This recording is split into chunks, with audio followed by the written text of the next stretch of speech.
Social media മുഴുവനും ഞാൻ honey ട്രാപ്പുകാരിയാണെന്ന് പറഞ്ഞിട്ട് വ്യാജ പ്രചരണം ഇറക്കിയിട്ടുണ്ട്. ഞാൻ ഇന്നേ വരെ ആരെയും ഹണി ട്രാപ്പ് കൊടുക്കാനോ ഒന്നിനും പോയിട്ടില്ല.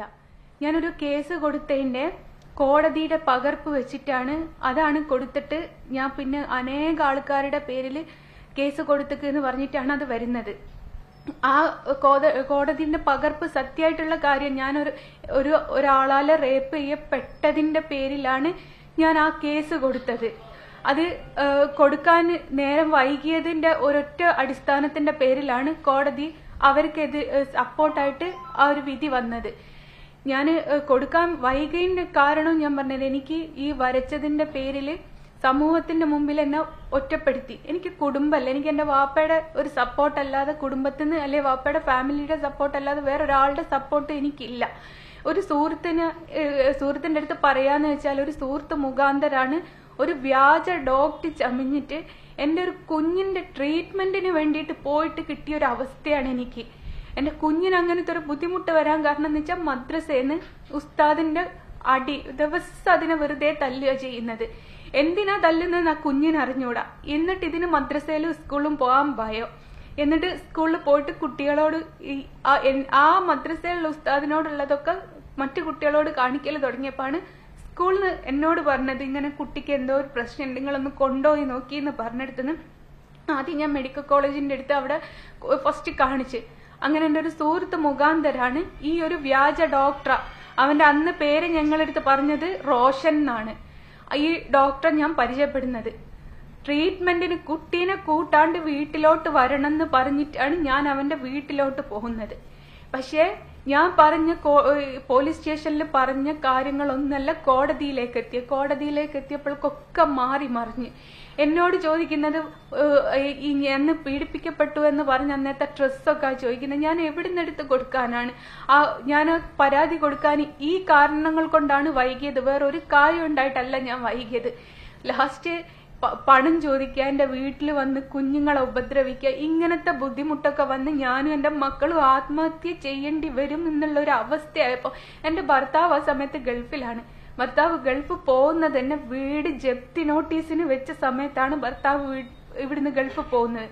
അവരോട് ഇത് പറഞ്ഞ അവര് നാട്ടിൽ വന്നാൽ ഇവനെ വെട്ടിക്കൊല്ലൂ എന്നുള്ളത് എനിക്കറിയാം. പിന്നെ ഞങ്ങൾക്ക് ആരും ഇല്ലാണ്ടാകുമല്ലോ എന്ന് കരുതിയിട്ട് ഒരു കുടുംബത്തിന് വേണ്ടിയിട്ട് അല്ലെ ഒരു കുഞ്ഞുങ്ങൾക്ക് വേണ്ടിയിട്ട് സഹിച്ചും ക്ഷമിച്ചു എനിക്ക് വന്ന ബുദ്ധിമുട്ടുകളൊക്കെ ഞാൻ സമൂഹത്തോട് പറയാതെ സ്വന്തം സഹിച്ചു നിന്നിട്ട് അനുഭവിച്ചെടുത്തതാ. എന്നിട്ട് എന്നെ വേട്ടയാടി തുടർന്ന് ഇങ്ങനെ ചെയ്തതുകൊണ്ട് അവന്റെ കയ്യില് ആ വീഡിയോ ദൃശ്യങ്ങൾ ഉണ്ട് എന്ന് പറഞ്ഞു. ഞാൻ പറഞ്ഞു, നിങ്ങൾ പുറത്തു വിട്ട് അതിൽ നിങ്ങളൂടി ഉൾപ്പെടുന്നുണ്ട്, അത് എനിക്ക് നല്ലതിന്, സമൂഹം അത് അറിയണം എന്ന് പറഞ്ഞപ്പോ പറഞ്ഞു, എനിക്ക് തെറ്റിപ്പോയി, എന്റെ മുഖം അതിൽ കാണൂല, നിന്റെ ശരീരഭാഗങ്ങളാണ് മറ്റുള്ളവര് കാണുക എന്ന് പറയുന്നത്. ഒരു സ്ത്രീനെ സംബന്ധിച്ച് ഒരു ശരീരഭാഗം മറ്റൊരാൾ കാണുക എന്ന് പറയുന്നതാണ് ഏറ്റവും വലിയ അപമാനം. പിന്നെ ജീവിച്ചിരുന്നിട്ട് കാര്യമുണ്ടോ? എന്റെ കുഞ്ഞുങ്ങൾക്ക് ആരുണ്ട് എന്നുള്ള ഒരൊറ്റ കാരണം കൊണ്ടാണ് ഇത്രയും വിഷയമുള്ളത് കൊണ്ടാ. എന്നിട്ടും ഞാൻ ലാസ്റ്റ് പരാതി കൊടുത്തപ്പം സിദ്ദീഖ്, ഇപ്പോഴത്തെ MLA ടി സിദ്ദീഖ് എന്ന് പറഞ്ഞ ആളാണ് ഇവർക്ക് എല്ലാ സഹായം ചെയ്തു കൊടുത്തത്. ഞാൻ കൊടുത്ത മൊഴി അത് കോടതിയിലെത്തിയില്ല, കേസ് കാര്യമായിട്ട് അന്വേഷിച്ചില്ല, അവനെ അറസ്റ്റ് ചെയ്തില്ല, ഒരു സപ്പോർട്ട് ചെയ്ത് എന്നെ കുറ്റം പറഞ്ഞ് അവർ ആ കേസ് അങ്ങനെ അങ്ങ് തീർത്തു. ഓക്കെ, അത് ഞാൻ കോടതി പൊട്ടി. ഞാൻ എന്നിട്ടും ഹൈക്കോടതിയിലേക്ക് പോകാനോ ഒന്നിനും നിന്നില്ല.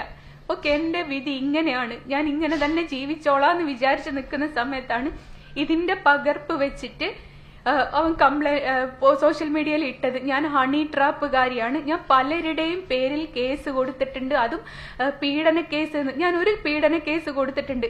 അല്ലാത്തൊരു കേസ് എന്ന് പറയാൻ, ഒരു സമൂഹത്തിൽ ഒരു സ്ത്രീ ഇറങ്ങി നടക്കുമ്പോണ്ടാവുന്ന പല ബുദ്ധിമുട്ടുകളും. ബസ് കയറി ഒരാൾ തോണ്ടിയാൽ ഞാൻ കംപ്ലൈന്റ് കൊടുക്കും, പുറത്തിറങ്ങി ആരെങ്കിലും എന്നെ സൈറ്റ് അടിച്ചാൽ ഞാൻ കംപ്ലൈന്റ് കൊടുക്കും.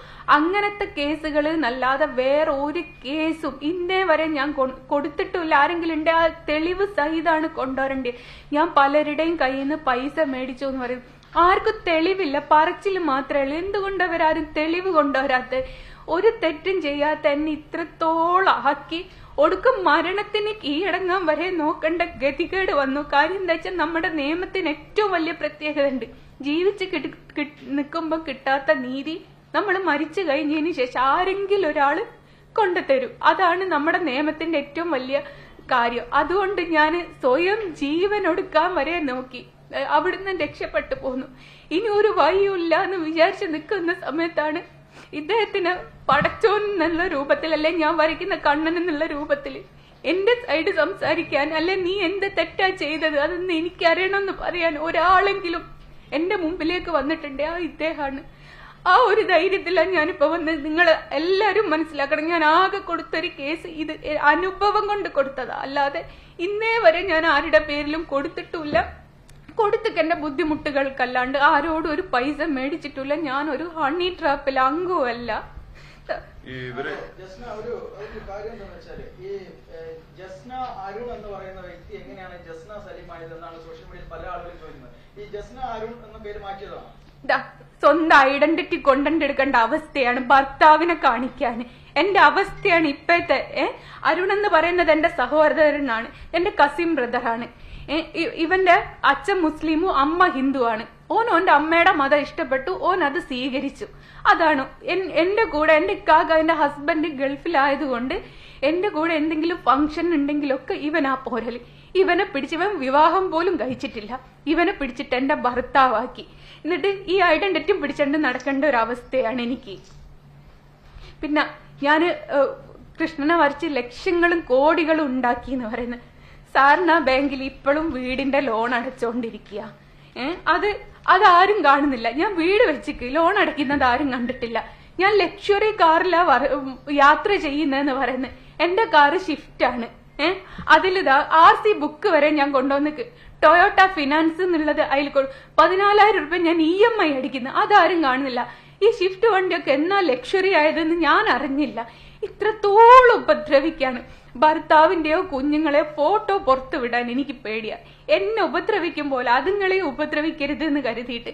എന്നിട്ട് എനിക്ക് ഭർത്താവില്ല, എനിക്ക് മക്കളില്ല, ആരുമില്ല എന്നൊക്കെ പറഞ്ഞ് പല വ്യാജ പ്രചാരണങ്ങളാണ് നടക്കുന്നത്.